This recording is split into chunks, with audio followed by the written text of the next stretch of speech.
At sa puntong ito, makakausap naman po natin si Senate Blue Ribbon Committee Chairperson Richard Gordon. Good morning po, Senator Gordon.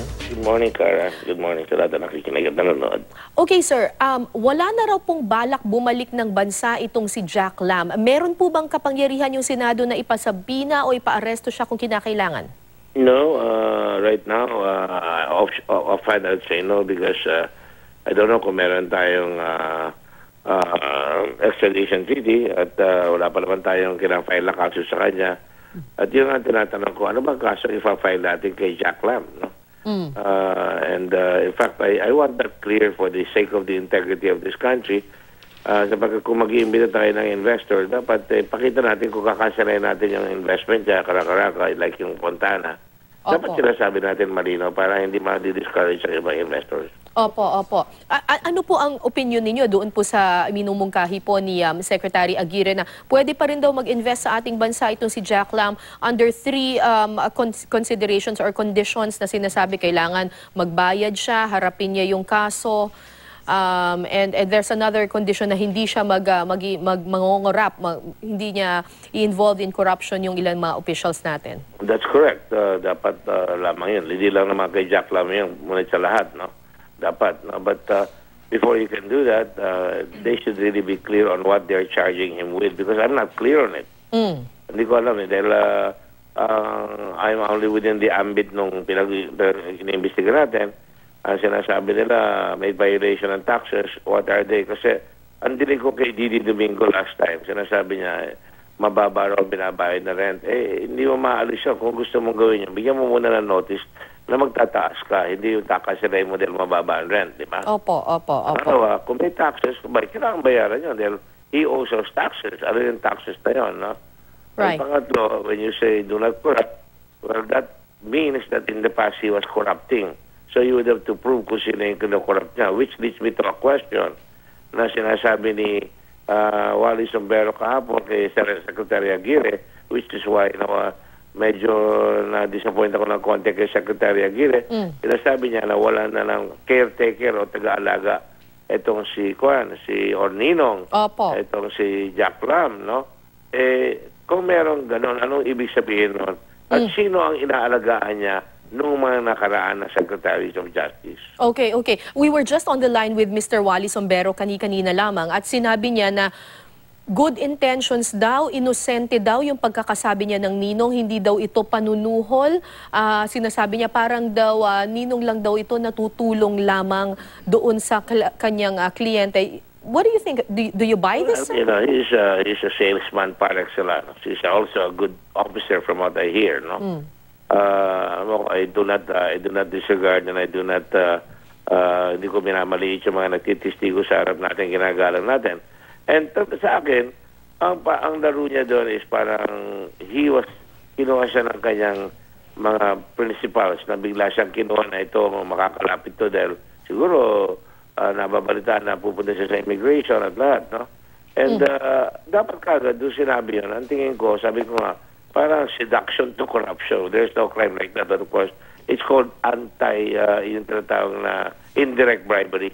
Indirect bribery. Indirect bribery attempt yun na parang, may malaki akong kliyente, mayaman ito, para bang you're dazzling secretary na, makinig ka, baka sakali meron tayong pera dyan. Di ba? Parang gano'n. Of course, those words were never uttered in fairness to Sombero.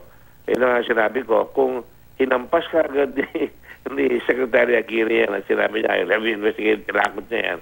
Baka yung si Argusino hindi na naglakas ng loob na tumuloy pa na kumuha ng 50 million right after that doon sa City of Dreams. Yun nga po, kahapon nga sa pagdinig, kinwestiyon ninyo yung tila kawalan ng aksyon ni Secretary Aguirre to outright tell Wally Sombero na, hindi kami mag-a-accept ng any bribe or anything or any kind of money. Tingin nyo ba may pananagutan sa batas si Secretary Aguirre o may nilabag siya na alituntunin ng gobyerno? Hindi naman ganun katindi, dahil siyempre araw-araw may mga lumalapit sa atin, di ba? Sa amin, no? It's really up to the person concerned. Ako, like I said, meron mga foreigners na lumalapit sa akin, matataas na kuno, na anti-death penalty. Ako anti-death penalty, pero napaka-arrogante. No? Magsalita sa akin na, the Philippines will be embarrassed. Para magkalaban pa niya ako. Sabi ko, do not talk to me that way. I'm not your vassal. I'm a lawyer like you. If you're gonna talk like that, leave me. Okay. Hindi dapat sabihin mo kagad na hindi ka po ubra, yung gagawin mo hindi ubra.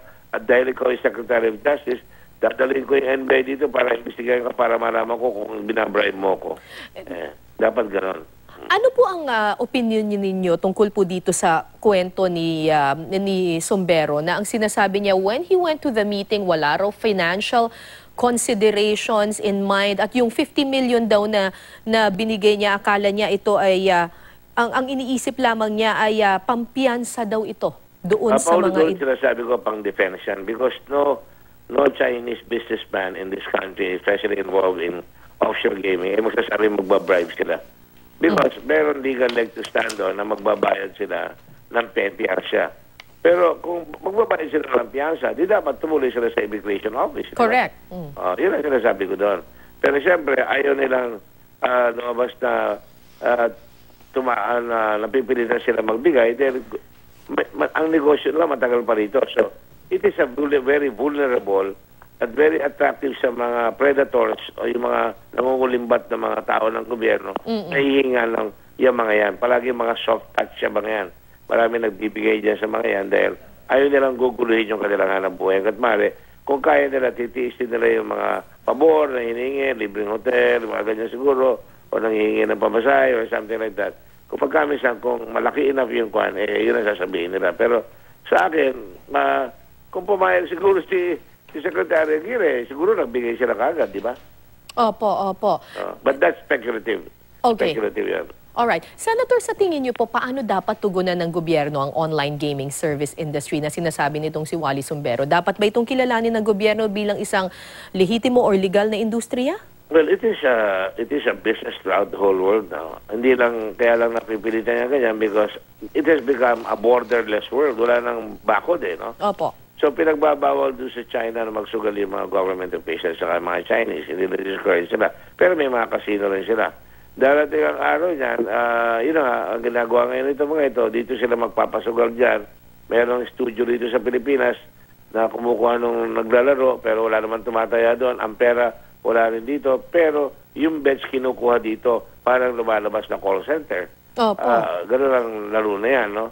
But eventually, ang tingin ko, mangyayari dyan, mismo sa casino na kukunin yan at tataya na yung mga ibang tao doon sa ibang bansa. Pero ang negosyo dyan, remember, is yung mga tumataya, may nag-a-assure that they will be entertained, there will be VIPs in a room, perhaps there will be other forms of entertainment like women, drinks, music, habang sila, kunyari, ay virtual gambling, di ba? Okay.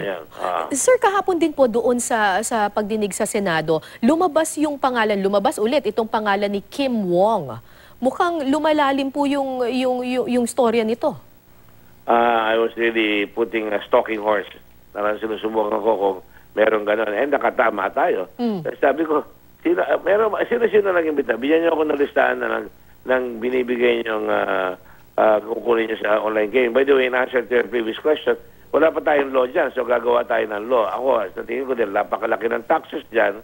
Malaking kinikita ng PAGCOR, $5 million, di umano, bawa kada lisensya, okay sa akin yan. Dahil wala naman nagsusugal na Pilipino, no? Then the other one is, yung, tingnan natin, sino ba ang nag-ooperate niyan? Tapos lumabas nga yung pangalan ni Kim Wong, dahil as a lawyer, I think we've been around the block, nakikita ko na, ba't magbibigay si Kim Wong na talagang biglang nagparada ng 450 million binayad doon sa Bangladesh?